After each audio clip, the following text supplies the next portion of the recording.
Robert Mueller's politicized investigation into allegations that President Trump or the Trump campaign or some Trump associates somehow colluded with Russians continues unproven, but unabated. Many think partisan politics ensure it will not be concluded or terminated before the fall 2018 elections. Federal District Court Judge T. Sellis may have rebuked Mueller for attempting to wield unfettered power, and actually being motivated primarily by a desire to hurt the president. But Mr. Mueller seems determined to find collusion somewhere, except where it seems blatantly obvious, in former Secretary of State Hillary Clinton's dealings with Putin oligarchs and the Clinton Family Foundation, her presidential campaign's ties to Russia and funding on utilizing the Steel Fusion GPS dossier that launched the Mueller probe, a host of top Obama administration and Democratic National Committee officials who connived to spy on and disrupt the Trump campaign and transition, and multiple other activities. Moreover, Putin cronies and agents have long colluded with Obama and Clinton-allied organizations in yet another area to impact election outcomes and drive important public policies. Congress, journalists and others have investigated this collusion and bankrolling, but their detailed reports have been ignored by Mueller, Democrats and the mainstream media. They need to open their eyes. The U.S. Senate Billionaires Club and Environmental Policy Alliance, From Russia with Love, reports, articles by investigative journalists like Ron Arnold and Lachlan Markay, Here and Here, studies by the U.S. National Intelligence Director and Iowa State University, and a March 2018 report by the U.S. House Science Committee reveal money laundering by Putin cronies and ongoing propaganda efforts by Russian media groups to undermine American drilling, fracking, pipeline and agricultural programs. They found one of the most clandestine and devious arrangements involves firms owned or controlled by Nathaniel Simons and his wife. Tax records reveal that their Sea Change Foundation gives tens of millions a year to the Natural Resources Defense Council, Climate Action Network, League of Conservation Voters, Center for American Progress, Progressive Policy Institute, Food. Extensive sea change funding comes through Bermuda-based Klein Limited, a shell company whose apparent sole purpose is to channel money covertly to sea change, which passes it on to environmental advocacy and educational groups. Klein's only officers are employees of Bermuda law firm Wakefield Quinn. Its address is the same as WQ's, and its registered business agents work for Wakefield. Hefty portions of Klein funds come from Russia. Rosneft, the Russian government-owned oil and gas giant that is one of Wakefield's largest clients, Spectrum Partners, a Moscow-based energy investment firm with major assets in Russian oil and gas, the IPOC Group, an international growth fund owned by Russian Minister of Telecommunications and Putin friend Leonid Ryman, and other Russian companies. Other sea change donors include the Gates Foundation, eBay's Omidyar Network Fund, David Rockefeller's personal foundation, the Walmart Foundation and the extended Simons family. The Science Committee report explains how the Russian government funnel money through surrogates to U.S. environmentalist organizations to fund attacks on the fossil fuels industry. It also reveals how Russian operatives create and spread propaganda on U.S. social media platforms to manipulate American opinions about pipelines, fossil fuels, fracking and climate change. Before and after the 2016 elections, Russian agents also promoted protests to block pipeline construction and prevent oil and gas production projects, using Twitter and Facebook accounts created by the Russian government-linked Internet Research Agency. Science Committee Chairman Lamar Smith, RTX, noted. Russian operatives use similar tactics to undermine hydraulic fracturing and pipelines in Europe, which depends on Russia for a third of its natural gas.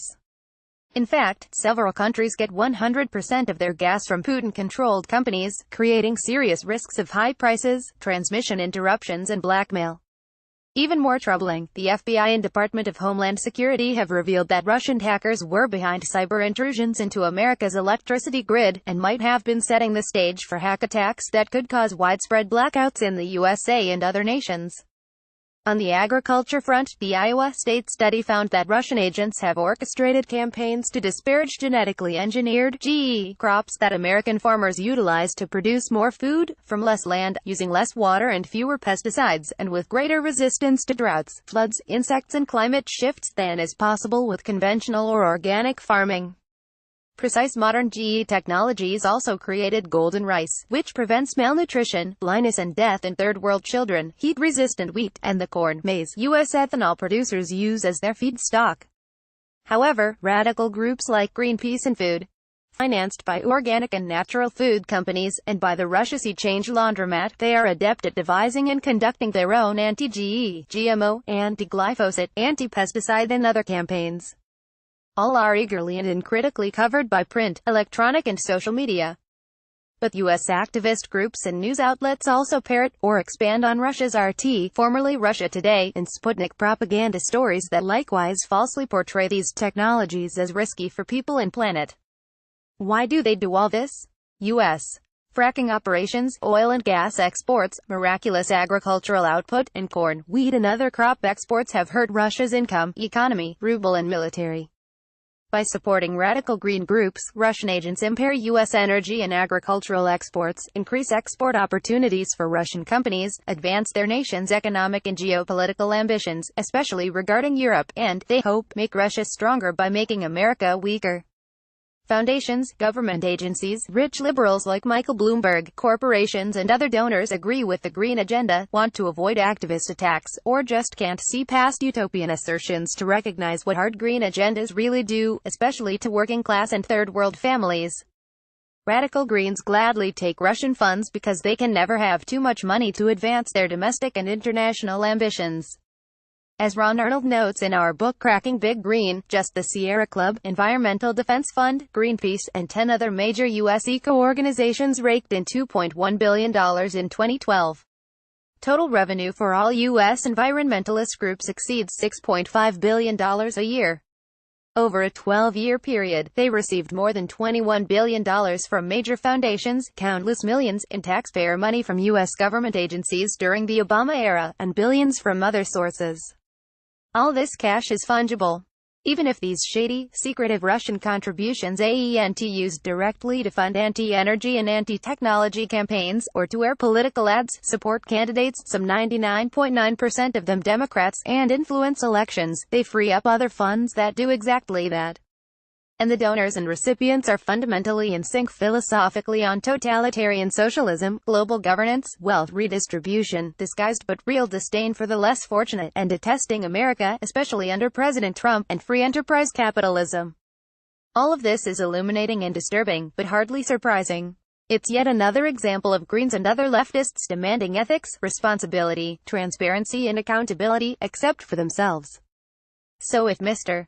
Mueller and Judge Ellis ultimately decide there actually are no limits to the scope of these Russian collusion investigations and interrogations, perhaps they can focus some of Mueller's staff and seemingly bottomless budget on the HRC activities noted above, the suspicious funding and spending practices of the Clinton Foundation, and the ongoing transfer of countless millions of dollars from Russia through secretive laundering outfits to radical environmentalist groups that are deeply involved in U.S. policymaking, pressure campaigns, shareholder actions, and political elections of every description.